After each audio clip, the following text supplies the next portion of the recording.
Like you said, you were trying to read, you know, that's a catfish, that's a shark, this is that, you know, and then, you know, that first flag, poof, and he just came up and tailed, and you just knew, all right, this is gonna be good. Oh, he's looking at it, he's looking at it, he's looking at it. Nice job, dude. Nice job. You know, it couldn't be this far away from them. They wouldn't come eat it. Right. It had to be that Well, far they away. can't see it. And it had to be perfectly presented. We had to throw way past them, surf it in, just perfect. Yes! Nice. That's a nice fish, too. Dude, this is a big one, Tom. Look at him go. Yes! Look at that guy! That is a shark. Biggest fish I've ever caught. I thought you said you Look at him, relax. Oh, my God!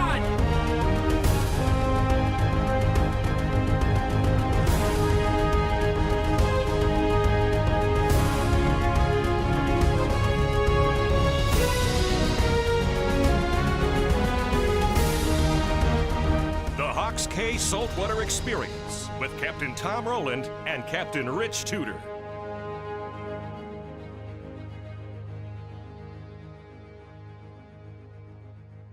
Well, I got that new box of Strike King baits, and there were some tubes in there, some new colors, and some old colors that I really like.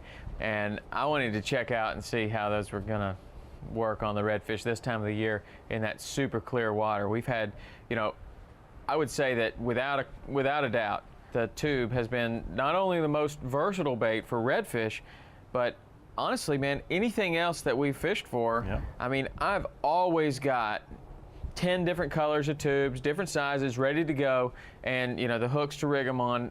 The way you can rig those in so many different ways to make them look like so many different things, fish them fast, slow, whatever, use them on a jig head, weedless. I mean, that is really, if I had to choose one bait, no doubt about it, it would be a tube. That's awesome. I mean, you know, we didn't have any shrimp that day, so we're in a situation where, you know, we needed to use artificials. I mean, it was a nice, calm morning. You know, we got over there, and I remember, you know, when we shut down there, I remember the sun was coming up. I mean, the light was, you know, low, and we were kind of fishing right into that sun because we wanted to have the, you know, we're coming in with the tide. And I remember just, you know, so you see those wakes, and then, you know, I knew we were going to catch them really well on that first one.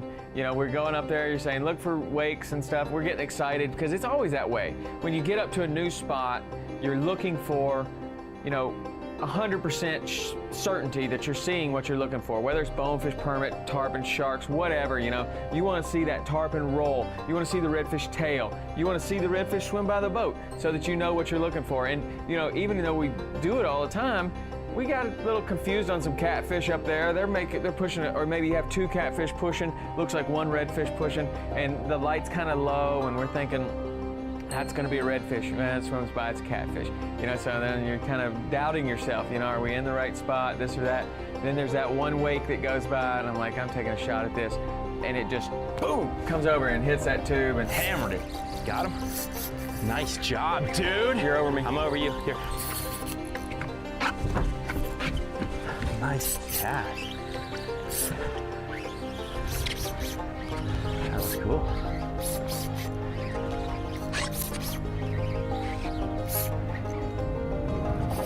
Boy, when we see a big one here, he's gonna stick his whole back out of the water. I'm telling you, man. We are incredibly shallow. Did you hit that mustard? Yeah. Mustard tube! Man, I tell you what, you know, it's one of those things, one of those baits where you know, I catch more fish on it than any other color, but it's because I use it more than any other color. I mean, you know, you find something that you got confidence in, like my favorite tarpon fly or something. And well, if you keep catching them, I'll probably be switching. Nice. Look at that, man. He's not even big, and he was making that giant wave. The only way you can catch them like that is if you keep that bait on there. Yeah. And I'm telling you, man, those Strike King tubes, that's the most versatile bait that you can use. Nice. On that day, the fish were spooky, and everything had to be perfect. I think, you know, we were talking about it, that, you know, every one of these fish is catchable if you do it exactly right. And that's one of the things that I love about fishing for redfish, and especially love fishing for them with the lures or the tubes, is that the redfish are up there and we're seeing them tailing and feeding. You see mud coming out. I mean, they're eating. And so it's the kind of thing where a perfect presentation will catch every fish that we see.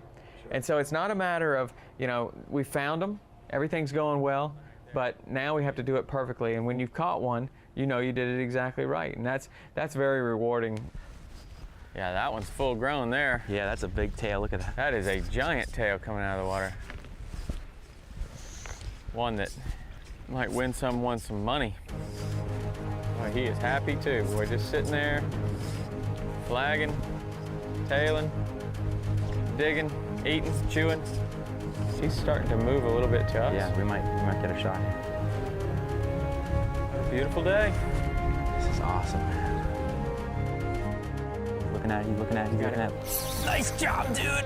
Nice job. Set the hook good. Good job, dude. Nice.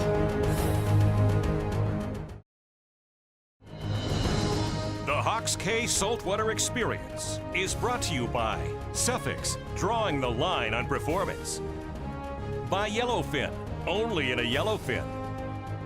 By Bass Pro Shops, your adventure starts here. By Hawks Cay Resort, it's all about the water. By Quantum, fishing at a quantum level. And by Motor Guide, Strike King, and Guideline Sunglasses.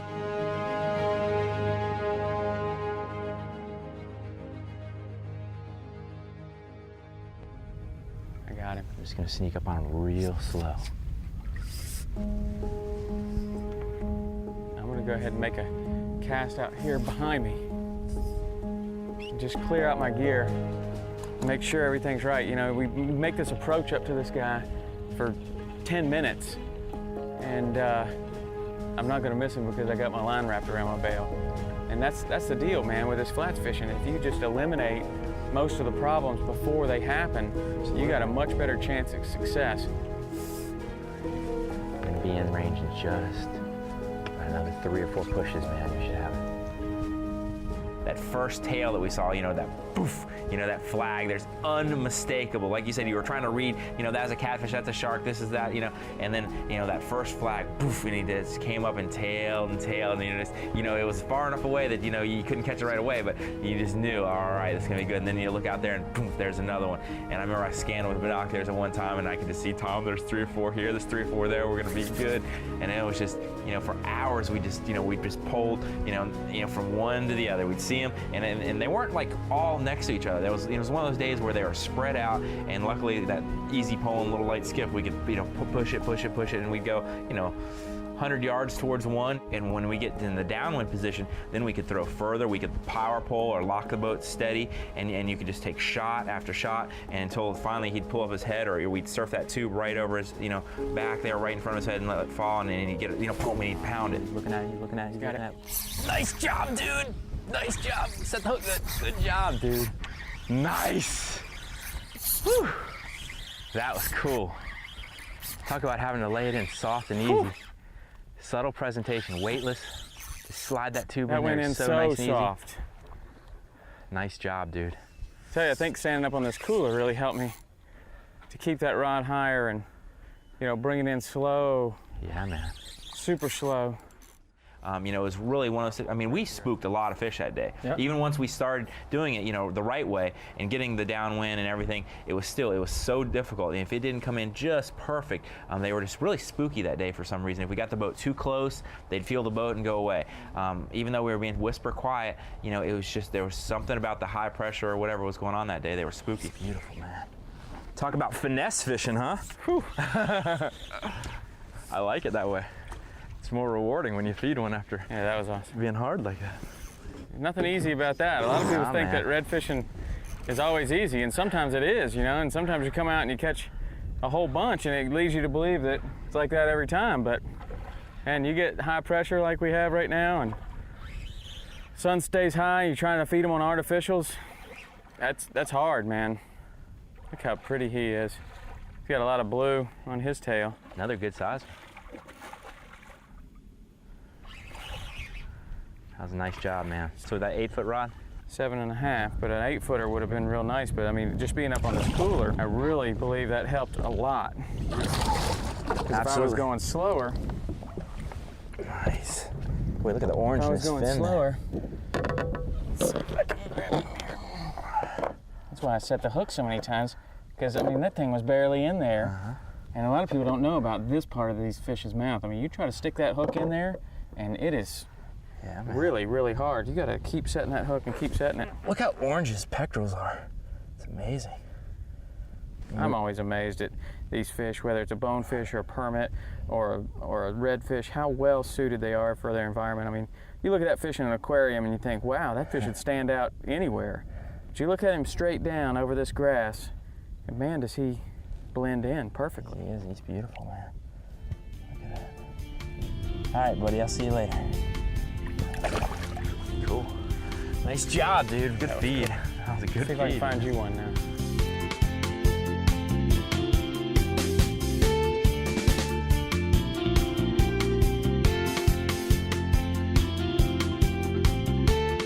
Tube baits are extremely effective baits. Tom and I've used them in every state, Louisiana, Texas, all through Florida, both inshore and offshore.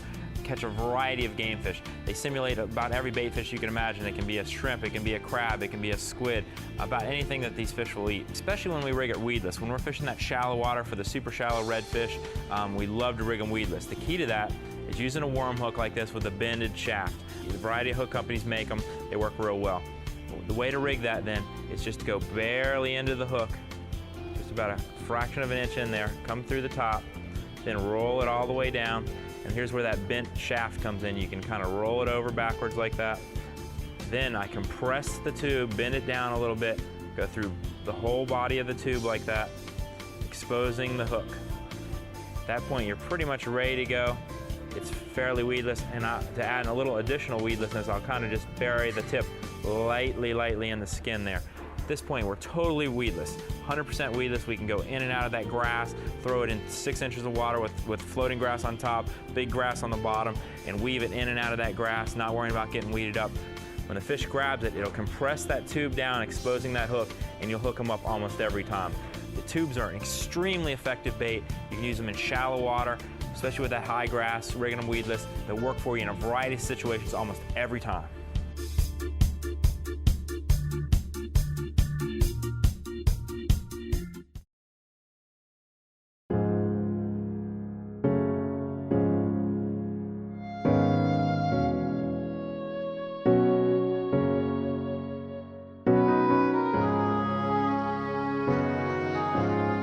Everglades became a national park in 1947, and it was the first national park set aside strictly for the biodiversity. Somebody said, look at all the life here. The birds, the fish, the plants. There is so much life here. This needs to be set aside for the good of everyone. So it was the first national park for biodiversity. The Everglades ecosystem isn't just the national park. The national park is about 1/5 of the ecosystem. It's just the very bottom part. The system is based on a freshwater flow. The rainy season starts about June.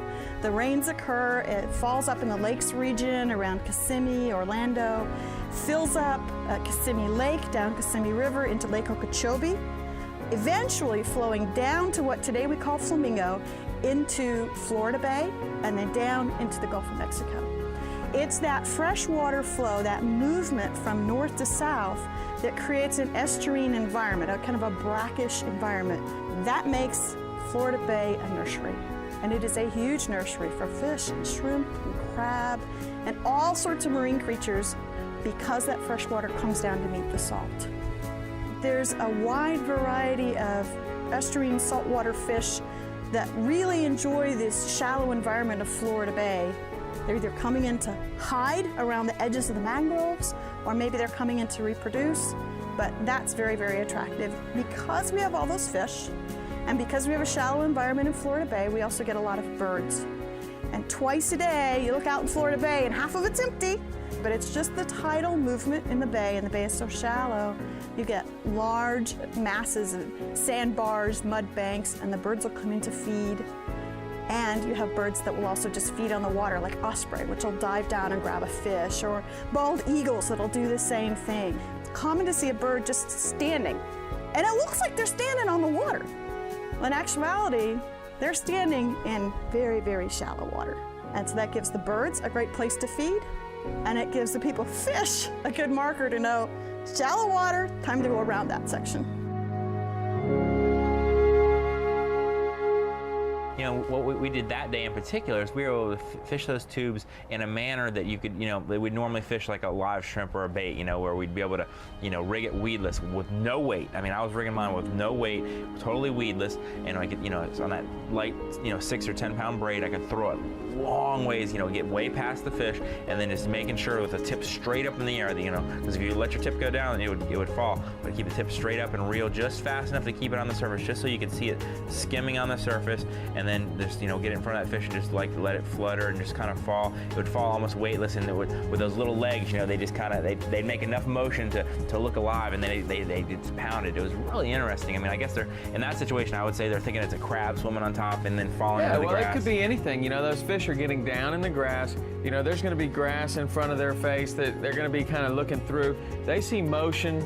It's a good looking color. It's kind of acting like a bait fish or a crab or a shrimp or anything, you know, either hopping up or kind of diving down for cover. Boom, redfish is on it. Feed him that tube.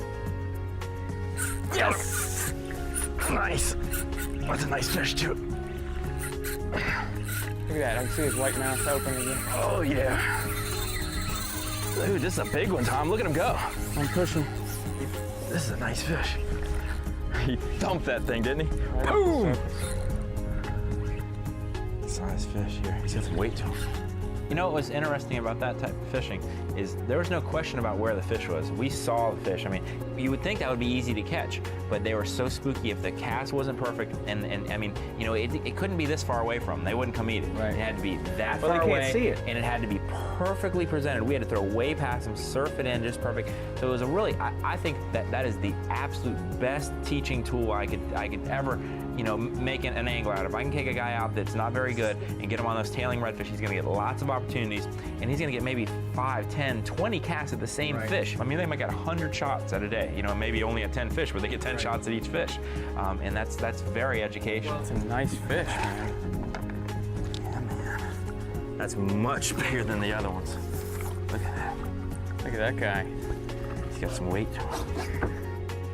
You know, most incredible thing about going over there was that just the, you know, the beauty of Flamingo. I mean, every time we go over there, I'm just amazed. And you know, the grass that day was so beautiful, and you know, the fish up there on the you know, tailing, and I mean, how many birds we saw. I mean, just an unbelievable amount of bird life.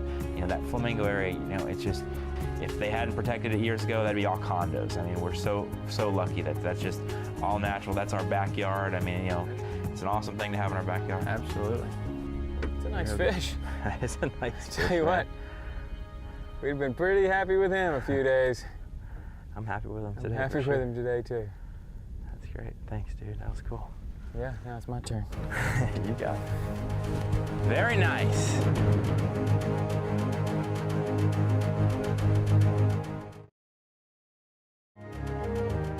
The Hawks Cay Saltwater Experience is brought to you by Yellowfin, only in a Yellowfin. By Lowrance, we lead, we find, you win. By Mercury, #1 on the water. The Florida Keys in Key West, come as you are.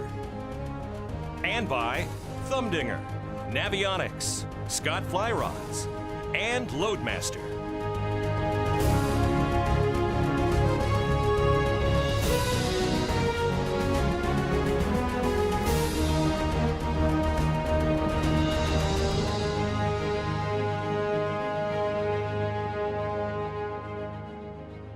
The other thing that, you know, perfect practice makes perfect. And if you're at home, that's something that I do all the time. I got hula hoops set up, man. It looks like I've got a circus going on in my backyard, and I'll stand back there and you know, for me, practicing casting is like hitting golf balls for a golfer. Sure. You know, I mean, first of all, it's fun. I like it. It's easy. So it's a good 30 minutes I can go out there and spend with my kids. But I'll tell you what, when you get up there, you'll be thanking your lucky stars that you've been doing that practice, because that's when it's going to pay off. You might see it that time. He's gonna see it. He ate it. There he is. Hello. That was awesome, man. Bingo. Talk about feeding them. 4 or 5 casts. Just had to get it just perfect. A little bit bigger fish. That was awesome. Cast after cast. I mean, just a little outside, you know? That was great. I almost gave up on it. Well, I tell you, I was really watching him and started, you know, positioning myself to push the boat as soon as you were out of range. And then another thing that I think helped us there is I had the pole positioned as soon as you cast and you got it there, Yeah. then I'd stop the boat so we're not pushing towards him anymore. Yep, we never spooked him. Oh, yeah. Another nice one.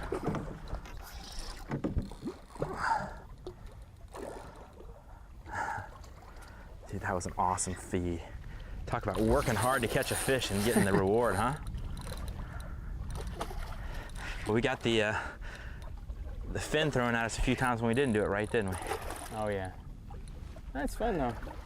It is. And if you do it right, just like you say, man, you do it right and you catch them. And if you do it just a little bit wrong, That's you what I don't love catch about the reds is, you know, come Look up at here that. on a day like I think today. it's barely Yeah. in there. All it's got is just a little piece of skin. I don't have any good leverage on it, but